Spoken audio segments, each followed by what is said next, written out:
getting to is the 100 million.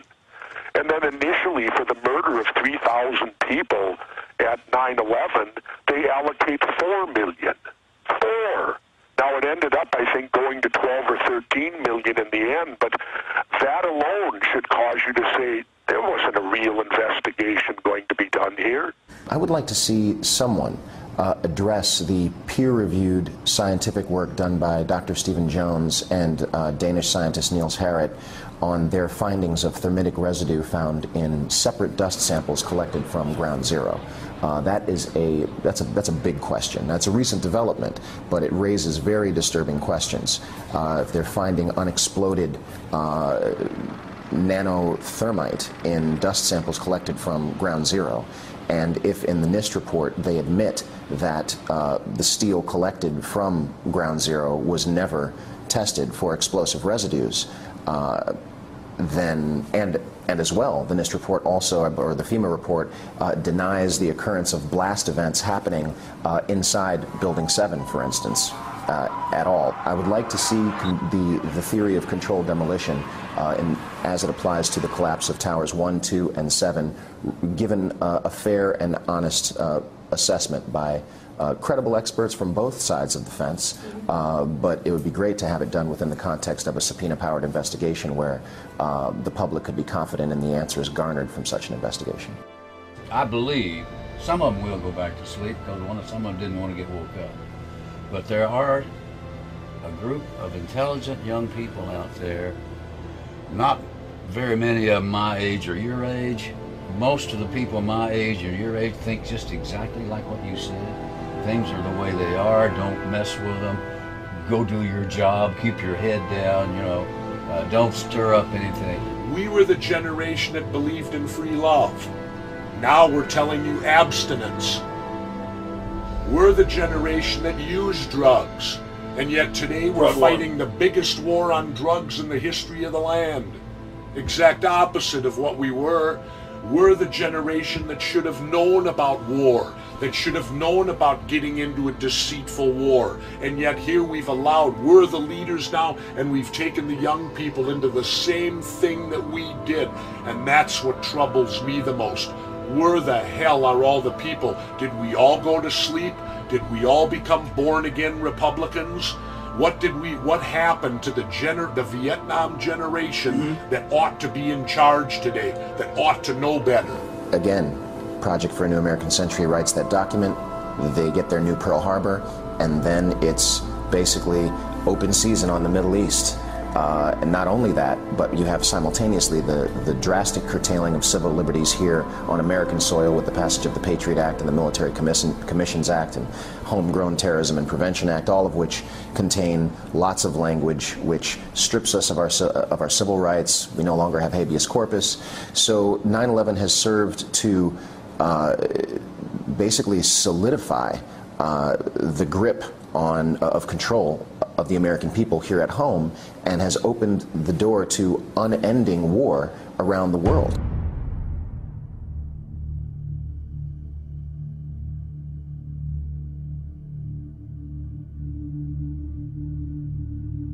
I want people to start standing up.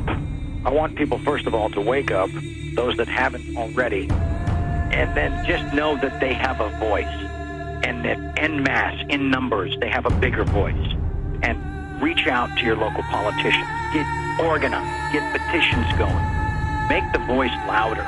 Bring this thing to a point where they cannot ignore it, where it isn't just, a whack job actor from Hollywood talking about fantasy theories. Get involved, people. Get out there. Do something. It's one thing to say, and I really appreciate all the comments and all the support, but take that energy and put it into action. Put it into action and demand the truth. Get on the right side of history. Dissension is the greatest form of patriotism. If you don't hold your elected officials' feet to the fire, for lack of a better term, you are going to get bad government. Remember that. You don't want to go along to get along. There's a great fear that's gripping the country since 9/11. People are afraid to speak out who spoke out before because they don't want to be considered unpatriotic. Don't be afraid to be ridiculed by these people. You know, if 9/11 was a phony, and I know it was, then stand up and say it's a phony. Don't be scared to tell the truth. Don't allow their their powers of trying to make you look silly to frighten you. The people in power want people to feel like they can't affect change, that this system doesn't work. And the more hopeless people are, and the more downtrodden they are, the more cynical they are, the more pliable they are, and the more they can be abused. And so, you know, an actor who comes out to speak against, you know, put on a terror watch list has a very chilling effect to people. Yeah. One last question. Are you surprised this is happening under Obama? I am surprised it's happening under Obama. You know, he promised so much. At the same time, he's done a lot, you know, but he's continued a lot of, you know, the Bush-Cheney, you know, even Cheney came out yesterday and was praising Obama for adopting so many of their policies on terror. You know, it's not going to happen from above. We are the change that we're waiting for, you know. That's what our microphone says. Yes, I love that. We are the change that we're waiting for. It's not going to happen from above. Anything worth a damn that's ever happened on behalf of the people has always come up from the people and forced itself onto the power above. And that's the way it always is, and it's the way it's always going to be. And I hope this is a moment. You know, I see all these things as a real opportunity for people to get involved and to learn that they have a voice, and to actually use that voice to institute change. It is time for us all to dig deeper, because this could be an inside job. It's time for American citizens to stand up and pay attention to what we're here for and what this country was founded upon, and where it could be going if we, each one of us, does not stand up and write our congressmen and our senators and let them know we are very concerned with what the Patriot Act means. What is it taking away from us concerning homeland security? What are we losing in the Patriot Act? What are we losing in terms of freedom? We need each other to stand forth and look deeper, go deeper. If it's an inside job, we the people are the government. We can help fix it. And the way of positive thinking and positive living and being a great messenger of hope and a great role model for what freedom truly is. America can do that if the people get involved.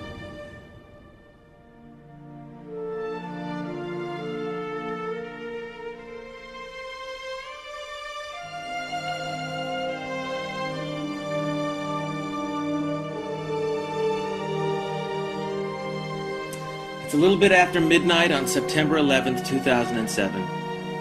And I thought I wanted to say something. Somebody asked me recently and asked Sam what my experience was on 9/11 6 years ago. And what happened was we were moving to Los Angeles. Danny had already come out here and then had gone to work in Las Vegas on something. I stayed in New York for a couple of weeks, and I stayed at Liza's because I was working on the Michael Jackson TV special at Madison Square Garden. So I was staying there. And I was scheduled to fly and move here officially on September 11th. But I was really done with my work, and I was eager to get here because our stuff was on a truck and I didn't know when it would arrive. So on the 9th, I changed my flight from the 11th to the 10th. I was scheduled on the 11th on a 9 a.m. flight from JFK. And I changed it to the 10th and flew in. And the next morning, there was nothing in our house except a box springs and a mattress and a few pots and pans and a small TV and a phone and a machine. And the next morning, at the crack of dawn, the phone kept ringing and ringing and ringing and ringing. And I thought something horrible must have happened, because who would be calling me? How many people even have this new number? And I dragged myself out of bed and went to the kitchen and screened the call, and it was Liza screaming, "They're blowing up New York! They're blowing up New York!" And I picked up the phone and I said, "What are you talking about?" And she said, "Quick, turn on the TV." And I did. And for half an hour we sat in silence as we watched the television together and watched the building fall. And then I called Danny in Las Vegas and woke him up, and he turned on the TV and we watched. It was so unbelievable. And we felt so like we had abandoned our home that was on fire. You know, we were New Yorkers. And we had a lot of trouble finding a sense of community here, I have to say, because the country was dealing with it, but New York was dealing with it in a different way. And I think that if it had happened before we left, we wouldn't have moved. It was well, I know all of us have our experiences. We lost a friend who we knew from our neighborhood in our dog park that had never been to the World Trade Center before and went there for a meeting that morning and died. So this is to commemorate all those who lost their lives, all of those who lost people that they love, and all of us who take advantage of this opportunity in the midst of this memory and this anniversary and this pain, to remember why we're on this earth and what we are here to do for each other. It is not a time to blame. It is not a time to point fingers. It is a time to understand and take responsibility and come together in unity. God bless you. The best way that we can get through any kind of pain and any kind of memory and any kind of these things that have affected us so deeply is by doing all we can for each other, by taking care of each other with love and grace and dignity and respect, and do something wonderful for someone. God bless you, and I hope you have a wonderful day. In spite of what it means to us, it was a day of awakening, and that, with all of its tragedy, is a very powerful opportunity. So take it in. God bless.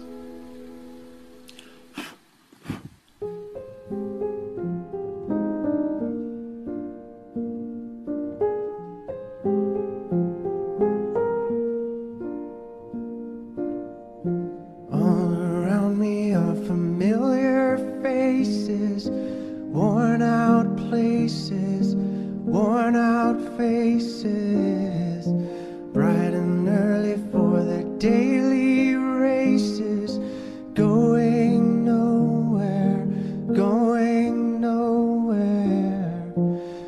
Their tears are filling up their glasses, no expression, no expression. Hide my head, I wanna drown my sorrow. No tomorrow, no tomorrow. And I find it kind of funny, I find it kind of sad. The dreams in which I'm dying are the best I've ever had. I find it hard to tell you, I find it hard to take. When people run in circles, it's a very, very mad world. Mad world. Children waiting for the day they feel good. Happy birthday, happy birthday. And to feel the way that every child should sit and listen, sit and listen. Went to school and I was very nervous. No one knew me, no one knew me. Hello teacher, tell me what's my lesson. Look right through me, look right through me. And I find it kind of funny, I find it kind of sad. The dreams in which I'm dying are the best I've ever had. I find it hard to tell you, I find it hard to take. When people run in circles, it's a very, very